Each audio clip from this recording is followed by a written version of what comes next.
가족관계 회복을 위한 시리즈 제11강입니다. 오늘은 좀 특별한 문제에 대해서 생각해 보려고 합니다. 한 30년 전만 해도 이혼하는 율이 매우 낮았습니다.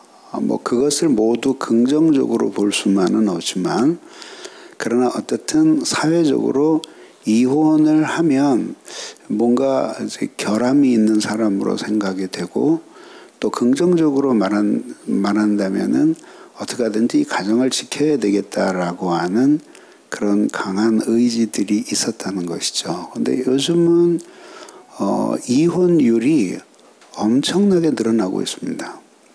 그래서 이러한 현상들이 점점 심화되고 있는데, 이런 속에서 우리 그리스도인들은 이런 문제에 대해서 어떻게 생각해 봐야 되겠느냐 하는 거죠. 이혼에 관한 설교를 했을 때 부부가 차를 타고 집에를 가고 있었어요. 그래서 남편이 이제 짜증을 내면서 이야기했어요. 아니, 우리 목사님은 도대체 주일 예배 시간에 우리 중에 이혼을 생각하는 사람이 누가 있다고 이혼을 생각하는 그대에게라는 설교를 그렇게 길게 하시는지 모르겠어. 난 정말 오늘 설교 진짜 너무 힘들었어. 그러니까 아내가 말했어요. 여보, 생각해 본 사람은 여기 있거든. 그만큼 부부관계에 있어서 서로 생각하는 게 많이 다르다는 것을 알 수 있죠. 근데 실제로 그런 이혼을 아마 한 번쯤은 생각을 안 해보는 사람이 없을 것이고, 심지어 그리스도인이라고 하더라도 너무 고통스러운 그 현실 속에서 이런 생각을 해보게 되는 거죠. 그래서 이제 11강의 제목을 이혼을 생각하는 그대에게로 잡아보았습니다.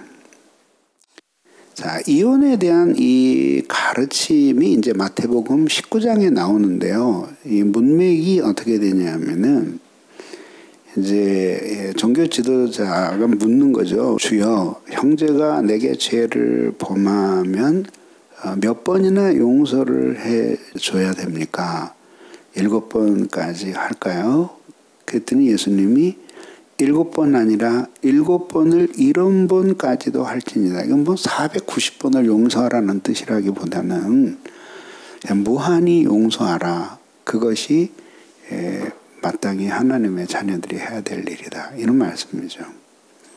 그러면서 이제 나온 이야기가 어떤 이유가 있으면 사람이 그 아내를 버리는 것이 가능합니까? 이렇게 질문을 했어요. 이거는 예수님을 시험하기 위한 질문이었죠.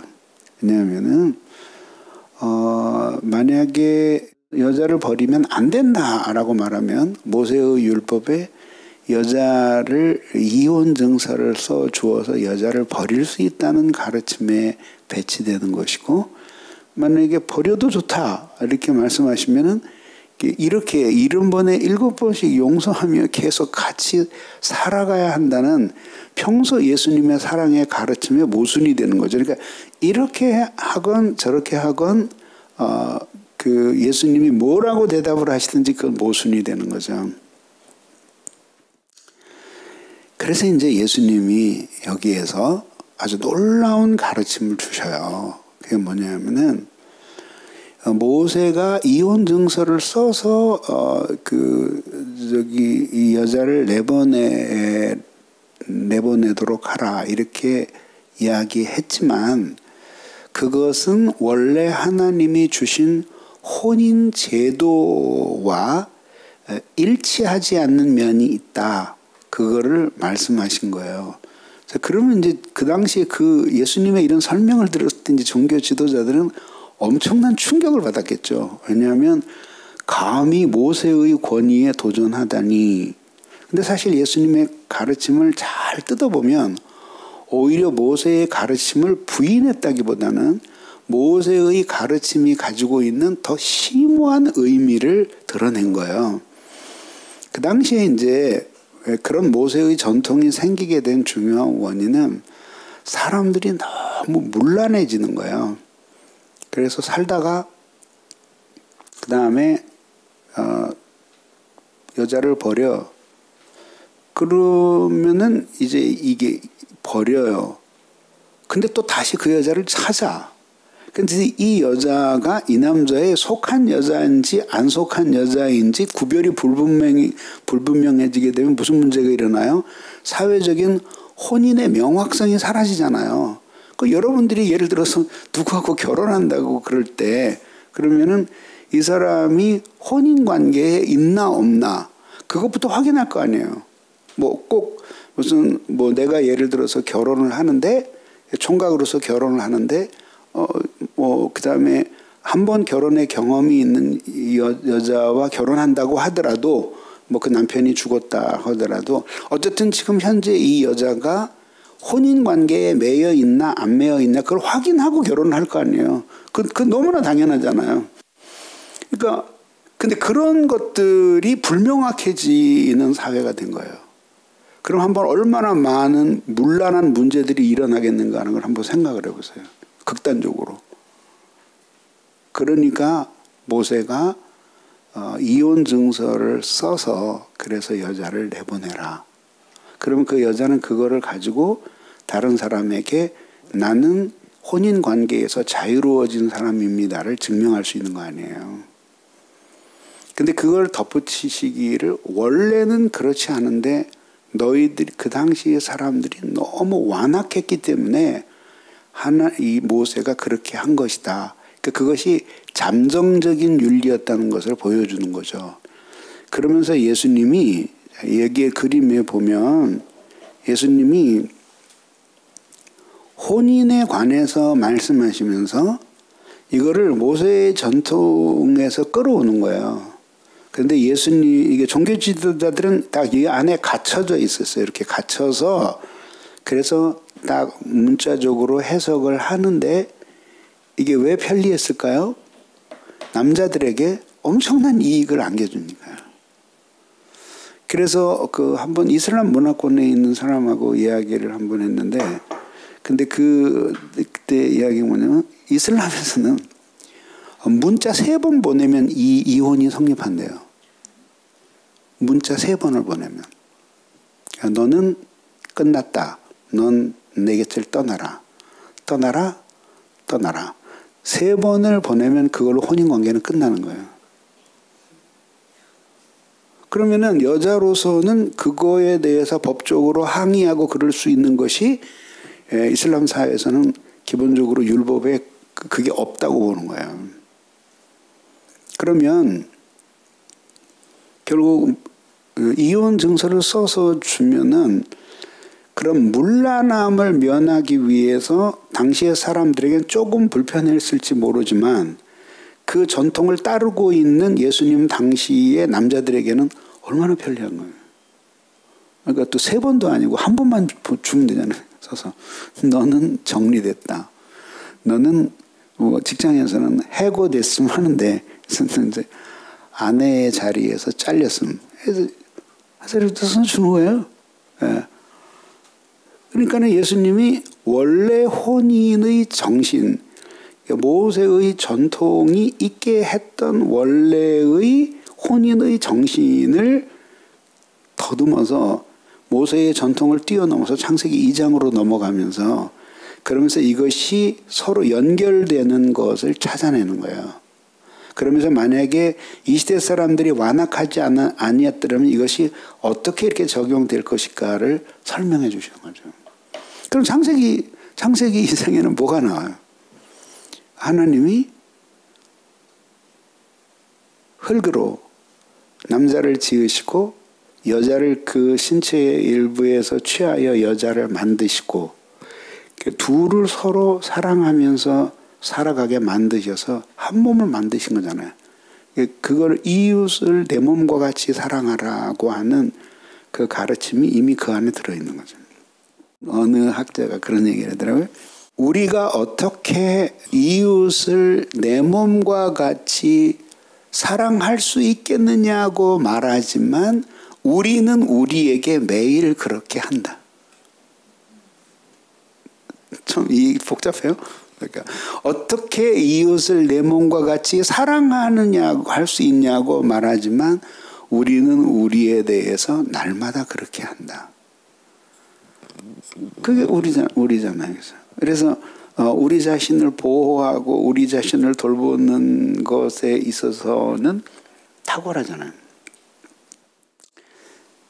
이제 그렇게 하면서 혼인의 원리를 다시 찾아가는 거예요. 그게 뭐냐면 하나님이 한 남자와 여자를 결합하여 한 사람이 되게 하신 거죠. 그래서 이렇게 소위 폴리감이라 그러잖아요. 이렇게 그 한 남자가 여러 여자를 거느리고 혼인 생활을 하는 거. 이런 것들은 원래 하나님의 뜻이 아니에요.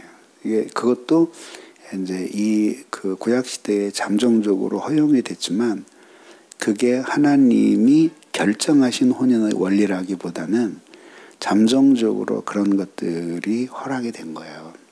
그래서 그 이유에 대해서는 작달이 여러 이야기를 하는데 아까처럼 이미 사회제도가 그렇게 되어 있는 것을 그렇게 사회적으로 그렇게 되어 있는 것을 하나님이 잠정적으로 그냥 이렇게 뭐랄까 묵인하신 것. 또 하나는 인구의 증산을 위해서 하나님이 잠정적으로 허락하신 것이지 원래 그렇지 않다. 그래서 성경에 하나님이 영이 많으시지만 그러나 하나님이 남녀를 창조하셔서 이렇게 한 사람과 한 사람이 혼인하게 하신 것이 하나님의 뜻이라는 것이 성경의 가르침이에요. 하나님이 사람을 지으셨는데 이게 창세기 2장이에요. 이건 1장에 나오는 내용이에요. 그럼 보면 1일, 2일, 3일, 4일 이렇게 하나님이 천지를 창조하셔요. 그러니까 하루가 끝날 때마다 하나님이 평가를 내리시죠. 하나님이 보시기에 좋았더라. 좋았더라. 좋았더라. 좋았더라가 5일 동안 계속되는데 마지막 날에는 심히라는 말이 첨가돼요. 그래서 히브리 말로 메오드라는 단어인데 그 단어가 첨가돼요. 메오드. 요거는 매우 그런 뜻이잖아요. 심하게 그런 뜻이에요. 그러니까 이 1일부터 5일까지 창조된 것도 하루 좋았지만 여기서 우주적인 완전한 완성을 이루는 거죠. 그래서 하나님이 심히 좋았다는 말이에요. 그러면 6일날 뭐가 있었느냐? 뭐냐면 인간의 창조가 있었던 거죠. 마지막에 모든 것을 창조하시고 마지막에 활용점정과 같이 인간을 창조하시는 거죠. 하나님이 이제 당신 안에 있는 성품을 인간에게 다양하게 부여하셔요. 근데 그 중에서 남자에게는 정복하고 개척하는 성품을 주시고 여자들에게는 다스리고 돌보는 성품을 주셔요. 이렇게 해서 이 둘이 사실은 모순처럼 보이지만 그러나 사실은 이 둘이 같이 합쳐지면서 그 아름다운 세상을 건설해 가는 거죠. 그렇게 해서 인류 사회가 이런 그 정복과 개척, 다스림과 돌봄에 의해서 하나님의 통치를 인류 사회 속에 구현하게 하려고 하나님이 남자와 여자를 창조하신 것입니다.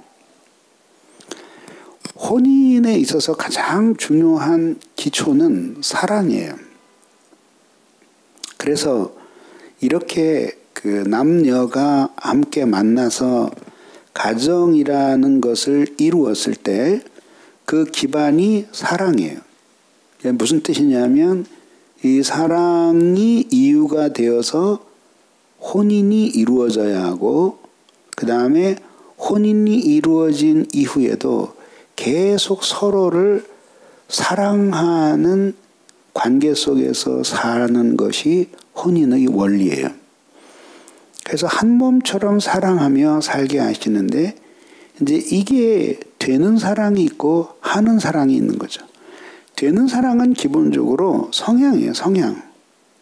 그래서 누군가 누구를 좋아할 때는 마음이 동하여 스스로 그쪽으로 가는 거죠. 이렇게 노력할 필요가 없어요. 이렇게 스스로 하고 그다음에 그를 위해서 수고하고 희생하는 것이 막 아주 독특한 특권처럼 여겨지고 무한한 긍지를 주는 거예요. 그건 뭐죠? 되는 사랑이에요. 그런 이제 변화가 있으니까 이제 누군가에게 몰입을 하게 되고 사랑을 하게 되는 거죠. 한 번쯤은 누구나 다 그런 사랑을 하면서 결혼에 이르게 되잖아요. 근데 문제는 뭐냐면 처음에 그렇게 해서 연애할 때는 그 사랑이 막 절대로 안 변하리라. 그래서 사랑하는 사람이 잘 쓰는 단어가 영원히 죽을 때까지 뭐 변치 말고 우리 둘이만 이런 용어들이 잘 쓰는 용어잖아요. 살아보면 사실은 그렇게 되는 사랑이 저절로 되는 게 아니라는 사실을 깨닫게 되죠. 그래서 참 내가 여자 고르는 눈이 없었구나. 뭐 이렇게 후회를 하기도 하고 다음에 태어나면 다시 살아야지. 그렇게 남자가 생각하기도 하고 그리고 뭐 또 어떤 사람들은 내가 다시 결혼한다면 이런 꿈을 꾸기도 하죠. 결국은 되는 사랑의 한계를 보여주는 거죠. 근데 그거를 이상하게 생각할 필요가 없어요. 그리고 그 되는 사랑이 그게 누구에게나 다 안 될 때가 있는 거예요. 제가 직장 다닐 때 있었던 일인데 자매 하나를 제가 전도를 했어요. 그때 뭐 나보다 한 10살쯤 많은 아줌마였는데 굉장히 활달하신 분이었고 사실은 사람들이 굉장히 좀 무서워하는 사람도 많았어요. 신입사원은. 그런데 내가 이제 전도를 했어요. 그래서 결국은 그분이 예수를 믿게 됐어요. 그리고 이제 신앙생활을 뭐 지금도 연락이 끊어졌지만 어떤 직장 그만두고 한 10년까지도 연락이 됐어요. 근데 지금 아마 신앙생활 잘 하고 계시겠죠. 근데 그분이 그런 이야기를 해요. 뭐냐면 결혼을 집안에서 너무 반대했는데 남편하고 너무 사랑해서 결혼을 하게 됐다는 거죠. 그래서 그냥 자기는 결혼한 생활 아침에 눈 뜰 때부터 그 밤까지 그렇게 행복했대. 그럴 수가 있을까? 하면서 잘 모르겠어요. 그 정도까지 그렇게 되는 사랑이 그렇게 오래 되는 사람도 있더라고요. 근데 남편이 이제 세월이 많이 흘러가서 이제 승진을 하게 됐어요. 그리고 지방으로 이제 좀 높은 책임자로 가게 된 거예요. 그러니까 이제 뭐 주말 부부가 된 거죠, 한마디로 해서. 거기서 남편이 외도를 하게 됐어요. 근데 그 자매님 고백은 그거야. 내 인생에 그 사건이 일어나지 않았더라면 자기는 절대로 예수님을 믿지 않았을 거대요. 왜냐하면 부족한 것이 아무것도 없었기 때문에. 자매님의 아버님은 아주 그냥 높은 고위 공직자 출신으로서 되게 좀 훨씬 더 낮은 그 남자를 만나서 결혼을 하게 된 뭐 이렇게 모든 것에 약간 끼우는 남자고요. 근데 그 성에 너무 충격을 받은 거예요. 근데 그 후로부터 하나님을 믿으면서 하는 사랑을 배우는 거예요. 뭐 모든 사람에게 일어난 불행하고 어려운 일들이 다 우리를 하나님께로 인도하는 것은 아니지만은, 네, 믿음이 이제 그렇게 한 것이지만 확실한 사실 하나는 이게 되는 사랑만으로 결혼 관계를 이끌어가려는 환상에서 우리는 벗어나야 된다. 그러니까 하는 사랑, 이거는 인간의 의지예요. 그래서 저절로 흘러가는. 근데 그 사랑이 뭐 되는 사랑은 딱 끊어지고 그 다음부터는 하는 사랑으로만 가야 된다 그러면 막 진짜 결혼 생활이 수도하는 것 같을 거 아니에요. 이 두 개가 꽈배기처럼 서로 엮어지면서 그러면서 흘러가는 게 우리의 인생 아니겠어요? 근데 이제 그러다가 이혼을 하게 돼요. 성경에서 얘기하는 이혼이 허락하는 단 하나의 경우는 혼인 언약을 어느 한쪽이 깼을 때예요. 그때는 이혼이 가능하게 되는 거죠. 그러나 이제 청교도들은 이 이혼의 조건에 대해서 훨씬 휴머니즘적인 생각을 가지고 있었어요. 그래서 예를 들자면 남자가 혼인 언약을 깨지는 않았지만 성적 불능 상태야. 그래서 이 여자가 가지고 있는 욕구가 해소가 안 돼. 그리고 그것이 자기의 신앙과 인생에 지대한 영향을 미친다고 할 때는 교회에 탄원을 했어요. 사실은 우리가 결혼해서 살고 있는데 남편이 불능 상태이다. 그런데 나는 이 생활이 너무 힘들다. 그럼 교회에서 실사를 해요. 조사를 해서 이혼을 허락을 해줬어요. 그러니까 우리들이 생각하는 청교도하고는 굉장히 다르잖아요. 그런 휴머니즘이 있었어요.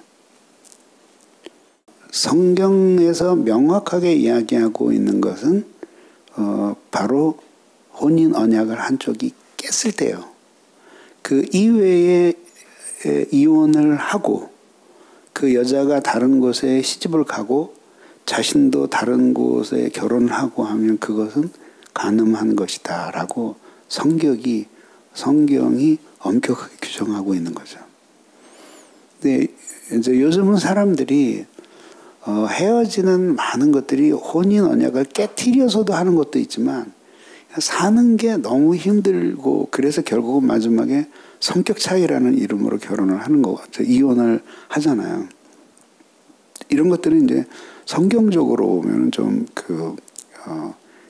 일치하는 혼인의 사유가 안 되는 거예요. 그런 것들을 결국 뭘 보여주냐면은 이혼이 허락되는 경우도 있지만 더 좋은 것은 그것을 용서하고 결국은 사랑하며 사는 것이 아니겠는가. 근데 그것은 누가 그것을 강요할 수 있는 사람은 없는 거예요. 그거는 본인이 가지고 있는 하나의 선택의 권리가 되는 거죠.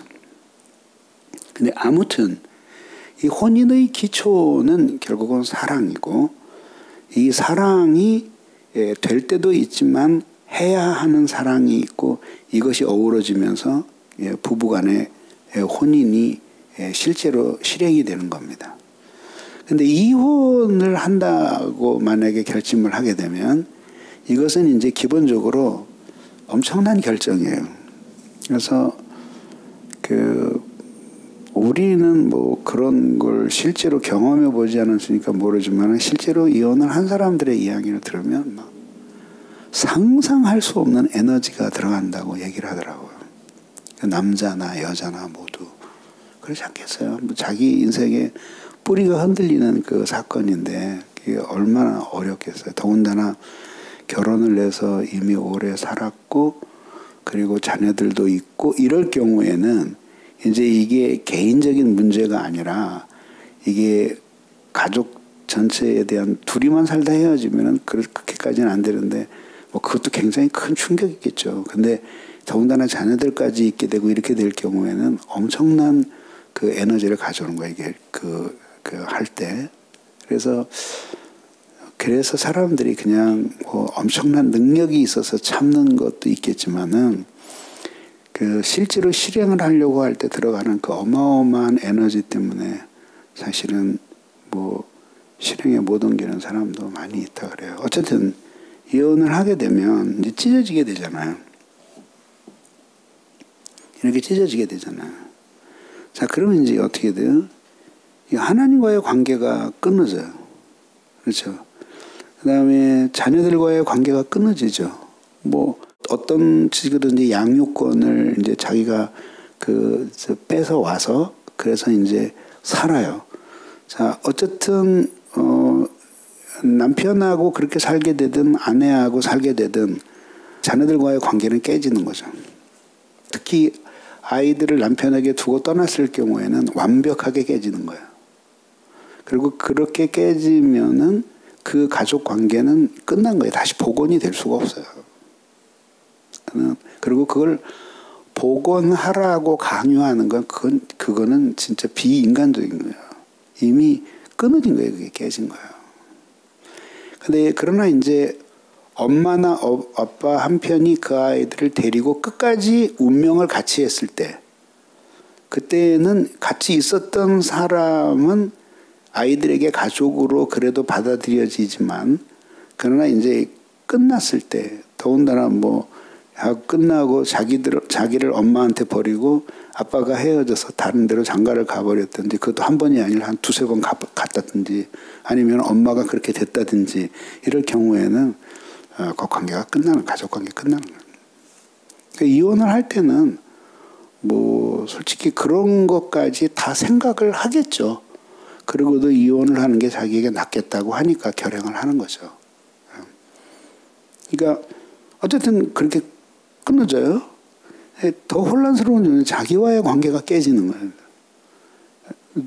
뭐 여러분 한번 생각해 보세요. 무슨 교회를 한번 옮겨도 이게 아니도 제가 교회를 한번 가면은 좀처럼 옮기질 않았어요. 사역자도 뭐 한 곳에 가서 횟수로 한 8년, 그 다음에 한 7년 이렇게 다 열린교회 개척했는데, 우리 친구들 중에 그렇게 그 당시에 오래 전도사로 있는 사람들 별로 없었어요. 근데 제일 내가 안 옮겼던 이유가 뭐냐면 어마어마한 믿음이 있어서가 아니라, 나는 이렇게 다시 새 교회에 가서 자기를 소개하고 그 사람들과 다시 또 관계를 맺는 게 너무 싫었어요. 그리고 헤어지는 게 하여튼 한 번 헤어질 때마다 얼마나 많이 고통스러웠는지 나 상상도 하기 싫어요. 그러니까 웬만하면 그냥 버티는 거지. 너무 상상하기 싫어요. 마지막 제가 이제 네스턴교회 있을 때 떠났는데, 이제 한 7, 80명 됐어요. 그때 뭐 다 정들었죠. 제가 79년도, 엄격하게 말하면 87년도 가르쳤던 애들이 고등부로 올라왔으니까 8, 9, 10, 11, 12, 5년 7, 8, 9, 10, 11, 12, 그러니까 6년이네요. 6년이나 될 정도로, 그리고 실제로 그 교회 내가 다닌 거는까지 치면은 7년이라는 기간 동안 있었는데, 그 중에는 뭐 내 속을 정말 많이 세게 썩이고, 내가 진짜 싫었고, 신학교 가게 됐다 그래서 너 잘 됐다, 너 가가지고 옛날에 너 같은 놈들 좀 제발 좀 한번 만나봐라 내가 어제 그랬는데, 근데 마지막에 끝나고 그래서 전소영 안녕히 가세요 이렇게 줄 서서 인사를 하는데 3시간 반이 걸렸어요. 울음바다가 되는 거야. 그런 게 너무 싫었어. 그러니까 그 악수례를 끝나고 나니까 완전히 탈진해가지고 숨을 쉴 기운이 없는 거예요. 그 왕성하던 나이에. 그런 게 너무 싫었어요. 그런데 그렇게 깨어지면 우리가 너무 혼란스러운데, 혼인 관계가 깨어졌을 때 이 자기 자신에 대해서 정체성을 찾는 게 얼마나 힘들겠어요. 또 뭐 그런 차이는 있어요. 예를 들어서 뭐 아예 결혼하자마자부터 정내미가 떨어져가지고 그래서 헤어질 준비를 계속 하면서 뭐 10년쯤 지내와서 더 이상 뭐 상처받을 것도 없을 정도로, 그래도 그런 필요는 덜 힘들겠지만, 그러나 그래도 역시 나는 누구인가? 왜냐하면 자기라는 존재가 이렇게 관계들 속에서 입증되었는데, 이게 딱 떨어져 나갔을 때 엄청난 충격을 받는 거죠. 그리고 이혼을 하고 나면은 그 자체가 하나님이 기뻐하시는 일이 아니니까. 쉽게 얘기해서 뭐 40일 금식하고 이혼하는 거 봤어요? 그러니까 그 자체가 하나님이 기뻐하시는 게 아니니까 하고 나면, 그러면은 인간적으로도 혼란이 생기게 되고 영적 엄청난 손실이 주어지게 되는 거죠. 자, 이렇게 봐요. 이렇게 가족이 살아요, 이렇게. 근데 이게 그냥 사는 게 아니라 하나님의 사랑으로 사는 거야. 이게 끊어져요. 그러고 나면 결국 가족이 찢어지는 거예요. 이거는 이제 고려를 해야 되는 거죠. 근데 물론 이제 신앙적으로 생각하면 하나님은 신실하셔요. 신실하지만 상처받은 자녀들은 방황해. 오랫동안 의지적으로 결혼을 하지 않고 있는 자매들, 형제들 보면 부모의 불행했던 결혼 생활이 마음에 박히면서 결혼을 하게 되면은 내가 저렇게 불행해질 수 있다는 생각이 무의식 속에서 이 결혼에 대한 기대를 빼앗아 버리는 거죠. 그래서 사실은 누군가를 쉽게 사랑할 수 없는 그런 사람이 되어가는 경우를 우리는 보는 거죠. 하나님과의 관계가 파괴되고 영적인 황폐화를 가져오게 돼요. 근데 자녀들과의 관계요? 자, 이건 더 심각하죠. 확대해서 생각해보면 이혼함으로 부부는 타인이 돼요. 이미 사랑하지 않았으니까 그냥 타인이 되어서 살 수 있어요. 근데 아이들과의 관계를 생각해 보세요. 가족 관계가 해체가 되겠죠. 그리고 자녀들의 정체성에 엄청난 혼란이 오겠죠. 자녀들의 자기 형성에 어마어마한 영향을 주는 거죠. 그러니까 사실은 부모와의 세계의 관계, 그러니까 부모와의 관계, 그다음에 남편과 아내와의 관계, 자녀와의 관계, 이게 가족의 기본 관계인데 사실은 자식으로부터 상처를 받아서 인생이 망가지거나 그런 사람은 별로 없어요. 그게 기본적으로 왜 그래요? 부모가 자식을 사랑하기 때문에 사실은 똑같은 이야기를 들어도 부모에게 똑같은 이야기를 듣고 자식에게 똑같은 얘기를 들었을 때 자식에게는 상처를 안 받아도 부모에게는 상처를 받는 거죠.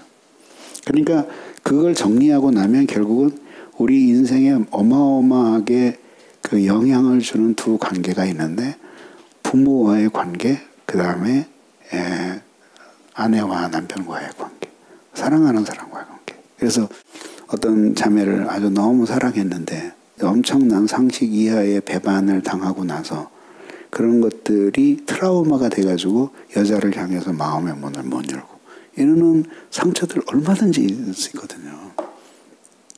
자식을 향해서는 그런 게 잘 안 일어나는 거예요. 첫째 기르고 너무 트라우마를 많이 받아서 둘째를 낳을 수가 없었더라.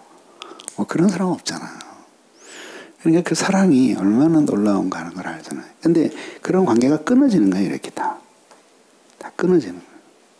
그러면은 엄마 아빠는 각기 자기의 인생의 길을 찾아가도 이런 관계가 깨진 속에서 남는 자녀들은 어떻겠어요? 우리가 생각만 해도 눈물이 나는 거죠.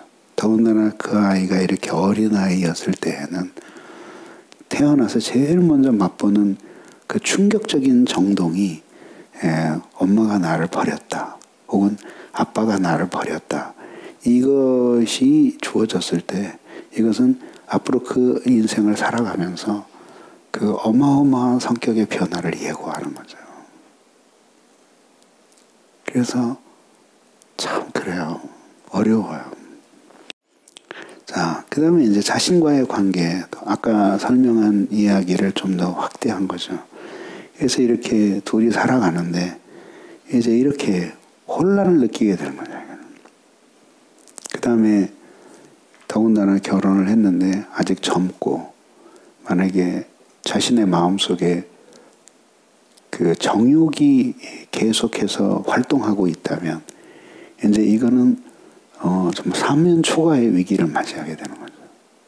이혼을 했는데도 어쨌든 자신이 어쩔 수 없이 이혼을 했지만 어떻게 하든지 주님을 붙들고 살려고 하면 최선의 길은 아니겠지만 자선의 길로라도 하나님의 인도를 받겠지만 이제 그렇게 해서 완전히 망가지는 사람들을 저는 여러 봤어요.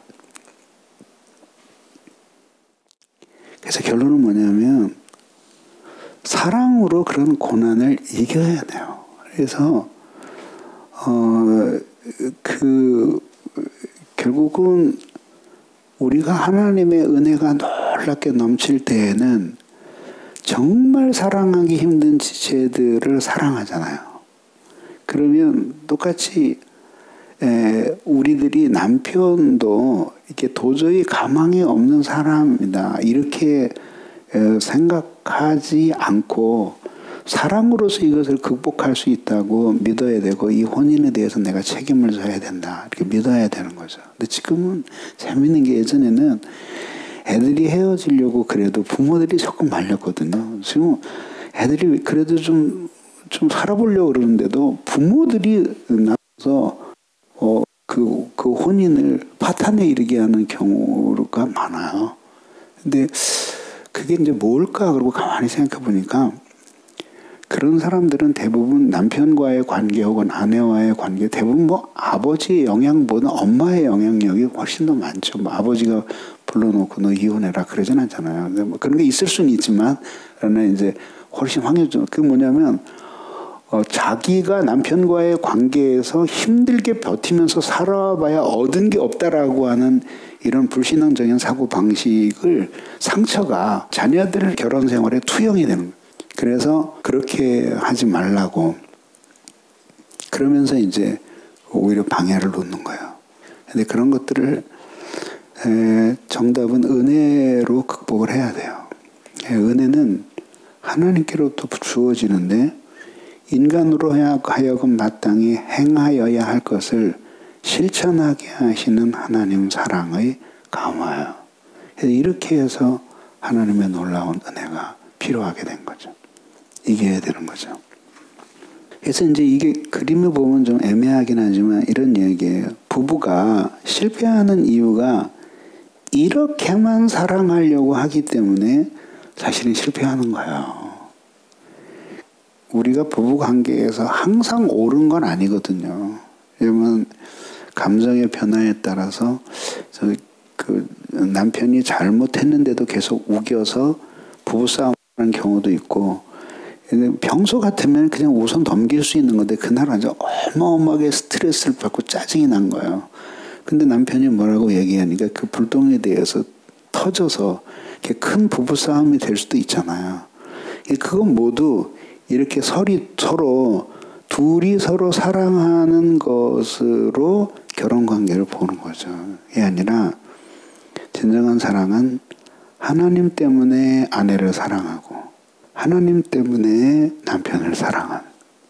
그래서 결국은 하나님 안에 있는 사랑이 남편에게로 아내에게로 향하게 되도록 그렇게 사랑을 해야 되는 거죠. 그러면은 남편은 실망시키는 적이 있지만 하나님은 그렇지 않잖아요. 그러면서 우리들이 극복해 나가야 되는 거죠. 그래서 부부로 만나게 해주신 하나님을 사랑하고 하나님 때문에 사랑하고 그래서 하나님 때문에 모자라도 용서하고 불완전한 존재로 사랑하면서 살아가는 거죠. 한 사람이 이혼하고 선언할 때에는 많은 시련과 고통, 갈등, 번민이 있었던 거죠. 여기에 대한 답은 세상 사람들에게는 답이 없어요. 근데 우리에겐 하나님의 은혜라는 답이 있잖아요. 은혜로서 이겨야죠. 자, 이렇게 보세요. 그럼 현실에서 많은 갈등들을 느껴요. 감각으로 그걸 봐요. 그런데 하나님이 우리를 도우실 거라고 하는 것은 눈으로 보이는 것이 아니라 우리의 마음으로 믿는 거예요. 그거를 가지고 과거를 보는 거예요. 그 옛날에 이보다 더 어려운 때도 하나님이 우리를 인도하셨고 보호해주고 사랑하셨고 믿음을 통해서 우리를 이기게 해주셨으니 현실도 이길 수 있도록 도와주실 것이다. 이 마음을 가지고 살아야 되는 거죠. 그래서 하나님의 은혜를 받으면서 그리스도의 십자가를 생각하는 거죠.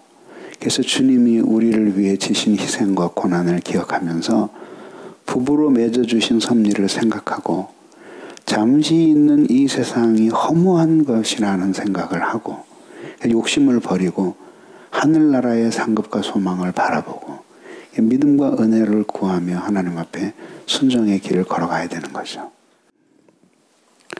하나님은 우리가 어떤 처지에 있든지 우리의 형편을 아시고 또 한순간도 우리를 버리시는 분이 아니시다. 하나님은 아들을 십자가에 못 박아 아프시기까지 우리를 사랑하셨다. 그런 사랑을 내가 받았으니까 나는 가정을 위해서 믿음으로 살아야 한다. 생각을 가져야 되는 거죠. 자, 오늘 배운 내용 6가지입니다. 첫째, 남편과 아내를 한 몸으로 창조하셨다. 서로 사랑함으로 세계를 다스리게 하셨다. 이혼은 하나님의 뜻에 어긋난다. 이혼은 관계를 파괴하는 것이다. 하나님의 은혜로 갈등을 이겨야 한다. 순종하려는 자에게 하나님은 은혜를 베푸신다. 이것이 오늘의 결론입니다.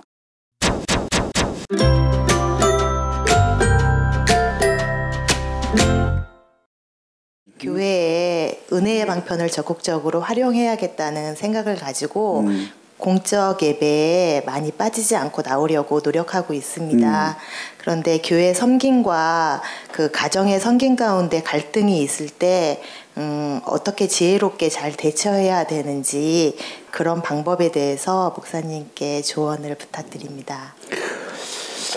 믿는 남편일 경우에는 제일 중요한 것은 우선 남편이 은혜를 받는 거겠죠. 그게 제일 중요하죠. 근데 은혜 받는 거로 모두 충분한 게 아니라 이렇게 그 아내들이 일단 남편이 신앙이 약할 때에는 내가 대등한 위치에서 모든 것을 누리면서 신앙생활을 한다. 그렇게 생각하면 안 돼요. 그러니까 아내가 져줘야죠. 그래서 그 원칙이 있는데 그게 뭐냐면 사소한 것에 있어서 양보하고 큰 것에 있어서는 자신의 것을 찾는. 큰 게 뭐겠어요? 신앙생활을 하고 이러는 건 아니겠어요? 그러니까 대개 남편들이 아내가 교회 간다고 짜증을 내고 힘겨워하고 하는 거는 삶의 가정생활에서 다른 영역에 있어서 사실 만족이 안 될 때 그런 현상이 많이 나타나는 거예요.